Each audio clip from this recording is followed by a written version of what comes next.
Hi, how's it going? I'm here to help you change out a coalescent filter on a 1997 to 2003 E-Series F-150 truck. First off, what you're going to need is a Parker Hannifin or any other factory product from Ford. This one is a Parker CLS112-6. You can find these online on eBay or, as I said before, at your dealership. The dealership is going to be about twice the price. This is about a $35 item right here. Second, what you're going to need is you're going to have to go to your dealership and you're going to have to get the power flush injector fluid. This is called PM5, and they'll all know what you're talking about at the dealership. PM5, power flush injector cleaner. Next thing you're going to need is a can opener. This is going to be able to do multi-purpose tool to basically open up the PM5, and also what it's going to do is push the bleeder screw to be able to decompress your system. Next, what you're going to need is a 1/4 inch Allen key, long enough to be able to get underneath the vehicle and work. Next, what you're going to need is a Crescent Wrench to at least give you about 2.5 inches of clearance to undo the cup, which basically holds the coalescent filter. Another thing you might need is a rag, because it might shoot out a little bit of oil at you. And another thing is a catch basin to be able to catch some of the oil that comes out from underneath the vehicle. And last but not least, you're going to need a phone or some type of device that is going to be able to time you. You're going to be doing 30-second and 5-minute intervals to be able to flush the system out. So you're going to definitely need something to be able to time keep. Alright?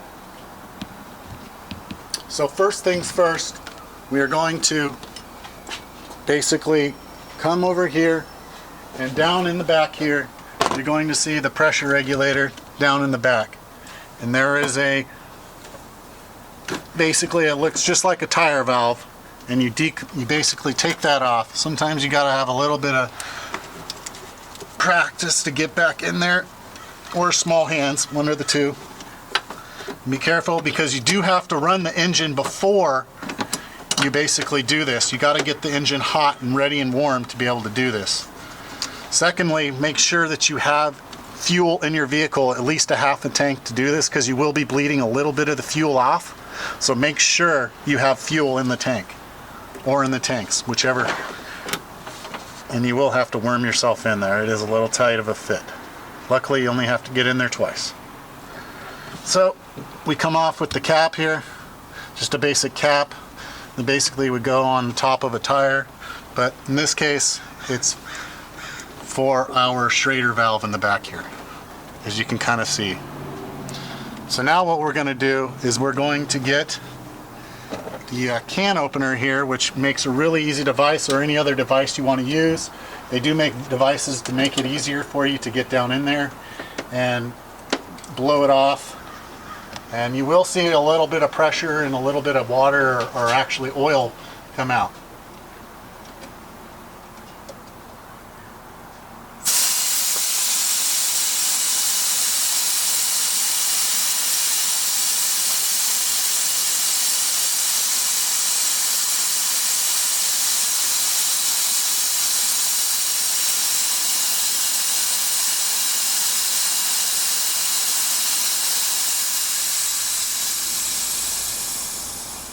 Just keep on bleeding until it completely stops, which is now, and you have now decompressed your system, so now you are safe to work at it. Okay, now we are underneath basically the driver's seat on the driver's side. This is basically going to be the cup that actually holds the coalescent filter, and basically there's the Allen key on the bottom here that basically will let you bleed out some of the oil, and also a little bit of small vapor pressure that might still be remaining in the system. You do not have to worry about the 3600 psi at this point in time. It is shut off already. When the engine is shut off, there's a solenoid that clicks. So basically everything past this point is 100 psi, which we have just bled off. So we have no worries of pressure issues. So first what we do is we'll just loosen up the Allen key here.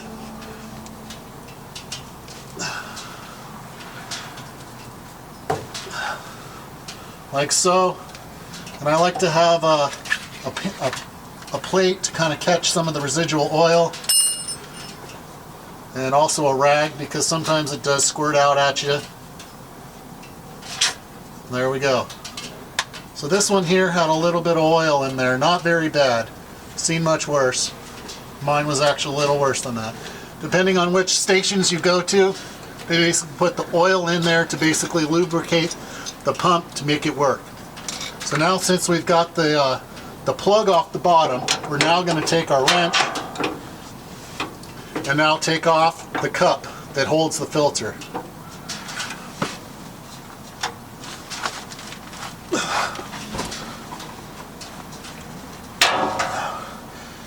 And they are on there pretty good, nice and tight.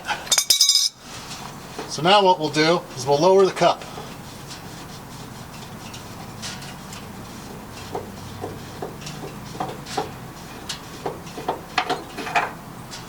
Now, as you can see, this is our Coalescent filter. This one hasn't been changed, it's probably stock. As you can see, it has a blowout here which has been letting oil pass through into your injection system. So now what we'd like to do is at least try and clean out a little bit of that. And there, the oil. And then we'll take our rag and clean out the inside of the cup as best as possible.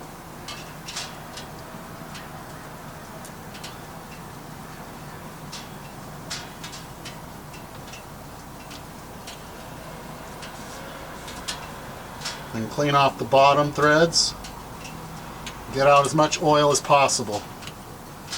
And also clean the bleed screw here as much as possible to get off as much oil as possible so it won't go back into your system.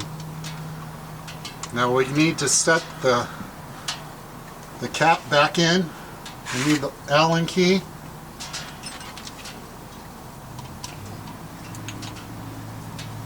And we just tighten that up, hand tight for now. That's all we need. Now, the next step is once you're going to bleed the system, you need to remove the filter. Leave the filter off. Now, take your PM5, which is going to be our injector cleaner here that you get from the dealership. Take the cap off, and for me, I've already basically popped open with the can opener here to give myself a little access because it has a metal cap top on it. Now it's kind of hard to work under here. You might want to do this from the top of the vehicle, but I'm going to do it from here today. So basically fill this up 3/4 of the way, which is basically right about below the threads here. Somewhere in the thread line is probably close to 3/4, and that should be good. Now you need good aim, and now since it's full of fluid, make sure not to tip it, and then nicely just start the threading process and get it back on.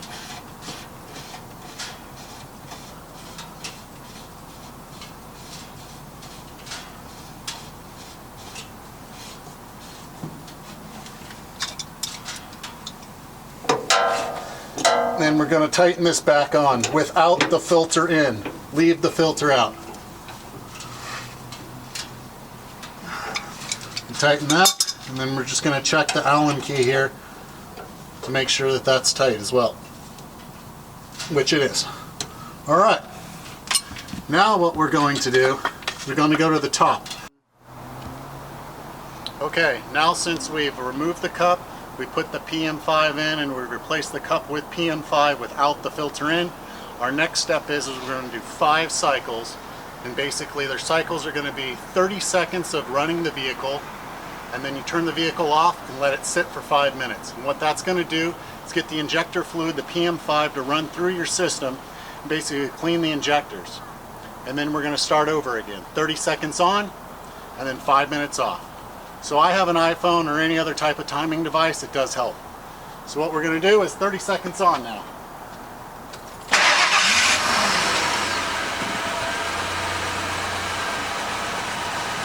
All you have to do is just turn the ignition over and turn the key to the set on position. Okay, that was our first 30-second cycle. As I said, we're going to do 5 of these. So now what we need to do is put a timer on for 5 minutes. Okay, our first 5 minutes has expired. So now what we're going to do is we're going to do the same thing as we did before. We're going to do our 30-second run time and then a 5-minute wait once again.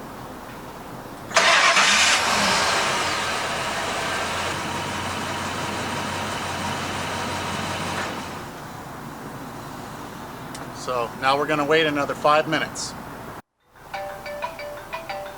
Okay, now we have finished our second cycle of 30 seconds of running the engine and then a 5-minute wait time. So now it's over.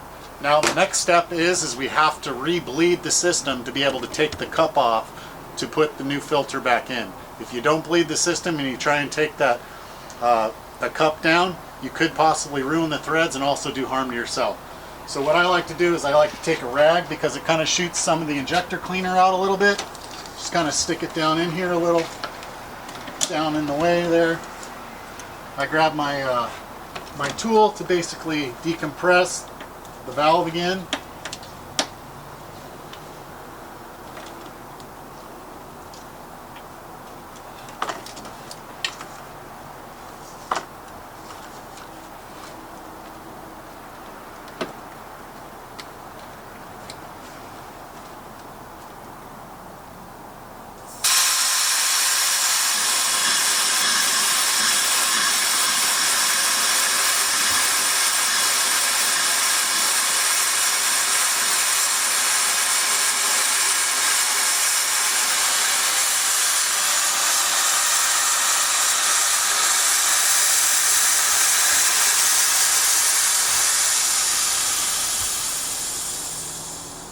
One suggestion would be to do this in a very well ventilated area. I probably wouldn't prefer to do this inside of the shop. I'd probably like to do it outside, because it does shoot that injector cleaner all over the place. Alright, so now what we've done is we've just finally bled our system. Since we're done, we can put our cap back on. And this part on the top of the engine is complete. Now the last step is to basically remove the cup that holds the coalescent filter in, and remove some O-rings, and then put the new filter in. Okay, so we're back. We have just bled the lines up front, so there should be no pressure in here. Next thing to do is to loosen the screw again here, the Allen key. And I like to use a rag because it does kind of shoot some stuff at you every so often. Always have the paper plate under you just in case there's a little extra residual fluid that might come out. There we go. A little surprise at the end for us all. Alright, so we don't need this screw anymore. In the kit, it has a new one. In this specific kit that I'm using. Just try and wipe off as much as you can. Now what we're going to do is we're going to take down the cup again.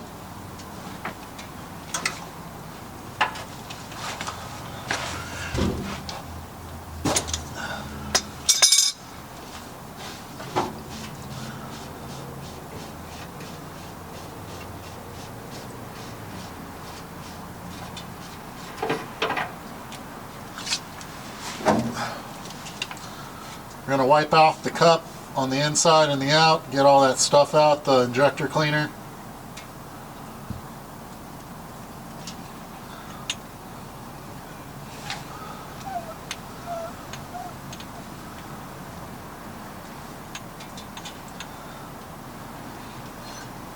Alright, now here's our kit. Our kit comes with a new O-ring, a large O-ring. This O-ring is going to go on the top of the cup. So just remove the old one, wipe the section clean just to make sure you have a good tight seal and there's no debris. Insert the new O-ring. Then next we have the coalescent filter. Try not to touch the paper if possible. Try and wipe the inside here clean of any of the injector cleaner that might be residually in there.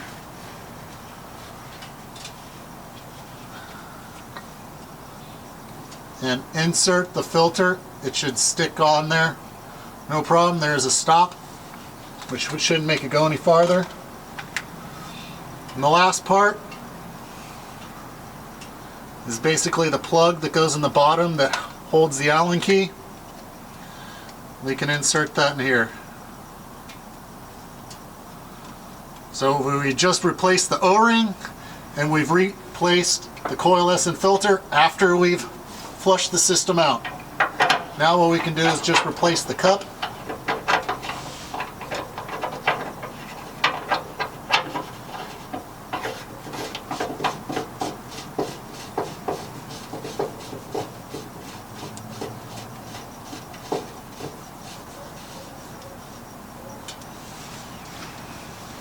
We're going to tighten down the cup one last time.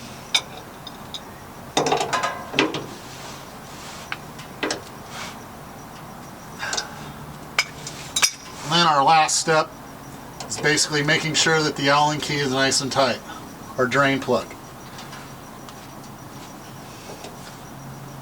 And that is it. We have finally replaced a coalescent filter.